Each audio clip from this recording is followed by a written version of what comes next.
सोमवती अमावस्या पर आज श्रद्धालु गंगा में आस्था की डुबकी लगा रहे हैं। सोमवती अमावस्या के अवसर पर गंगा नदी में स्नान करते हैं।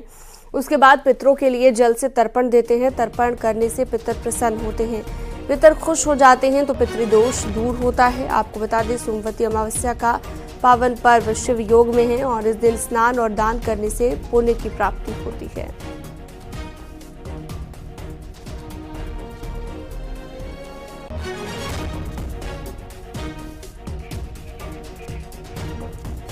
चलिए सीधा रुख करते हैं। पुलकित हमारे साथ हरिद्वार से जुड़ चुके हैं ज्यादा जानकारी के लिए, बातचीत के लिए। पुलकित, आज सोमवती अमावस्या है जिस पर गंगा स्नान का खास महत्व है। क्या तस्वीर है इस वक्त वहां पर, जरा दिखाइएगा। कितनी संख्या में लोग पहुंच रहे हैं आज के दिन गंगा स्नान करने के लिए हरिद्वार में?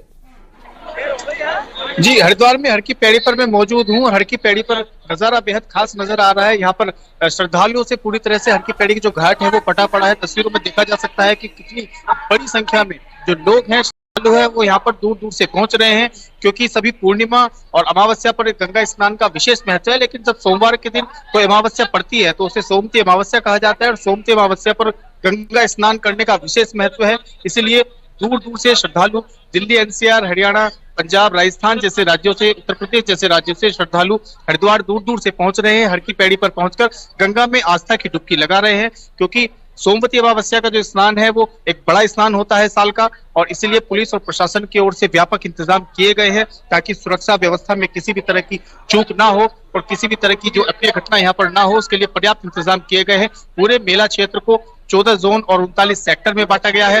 पर्याप्त मात्रा में पुलिस बल की तैनाती भी यहाँ पर की गई है और बड़ी संख्या में जो श्रद्धालु है वो लगातार यहाँ पर उनके पहुंचने का सिलसिला जारी है। कल शाम के वक्त से हरिद्वार में ट्रैफिक का दबाव बढ़ने लगा था, क्योंकि दूर दूर से लोग यहाँ पर पहुंच रहे थे। पार्किंग यहाँ पर फुल होती हुई नजर आ रही थी। बड़ी संख्या में लोग यहाँ पर पहुंच रहे हैं और इसीलिए किसी भी तरह की जाम की स्थिति ना बने, ट्रैफिक सुचारू रूप से चलता रहे, इसके लिए ट्रैफिक प्लान भी ट्रैफिक पुलिस की ओर से लागू किया गया है। और अगर यहाँ पर जाम की स्थिति किसी भी तरह से बनती है तो ट्रैफिक प्लान को लागू किया जाएगा। भारी वाहनों को प्रतिबंधित किया गया है, क्योंकि भारी वाहन जब हरिद्वार शहर के अंदर जब प्रवेश करते हैं तो उससे कहीं ना कहीं जाम की स्थिति बन जाती है, इसलिए भारी वाहनों को प्रतिबंधित किया गया है। फिलहाल हर की पैड़ी पर सुबह की ये तस्वीरें हैं और सुबह यहाँ पर सुबह 4 बजे से श्रद्धालु लगातार यहाँ पर पहुंच रहे हैं, गंगा में आस्था की डुबकी यहाँ पर लगा रहे हैं। आज के स्नान का क्योंकि विशेष महत्व शास्त्रों में बताया गया है, पुराणों में बताया गया है, इसलिए दूर दूर से यहाँ पर श्रद्धालु यहाँ पर पहुंचते हैं। ठीक है पुलकित, आपने तमाम जानकारी दी, बहुत शुक्रिया आपका इस तमाम जानकारी के लिए।